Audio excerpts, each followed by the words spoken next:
টাকা তোলার সময় গামছা নিয়ে বলতেছেন ইমাম মুয়াজ্জিনের হাদিয়া দেন।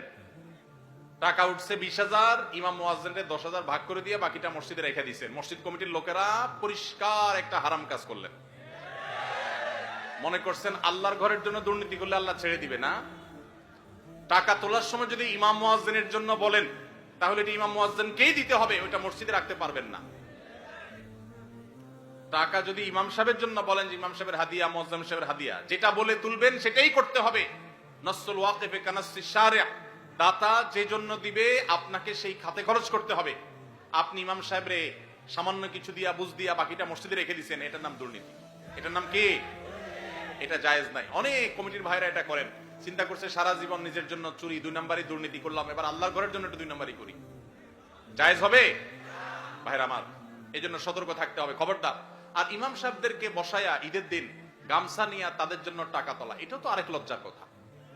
ইমাম সাহেবদেরকে হাদিয়া দিবেন, এটার জন্য তাদেরকে বসায় রেখে তাদের সামনে ভিক্ষা করবেন, টাকা তুলবেন, এটা তো অপমানজনক কথা ইমাম সাহেবদের জন্য। কেন রে ভাই?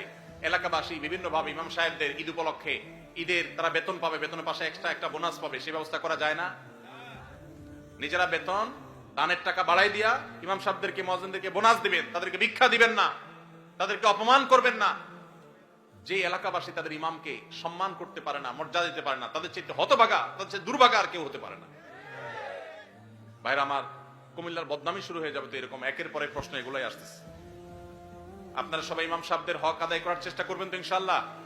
আর ইমাম সাহেব যারা, তাদেরকেও বলতেছি আপনারাও নিজেদের আত্মমর্যাদা বজায় রাখবেন, প্রয়োজনে না খায় থাকবেন, কিন্তু নিজের মান সম্মান নষ্ট করে টাকা কামাই করতে যাবেন না। আল্লাহ আমাদের ইমাম সাহেবদেরকে সেরকম ইমাম হওয়ার তৌফিক দান করুন।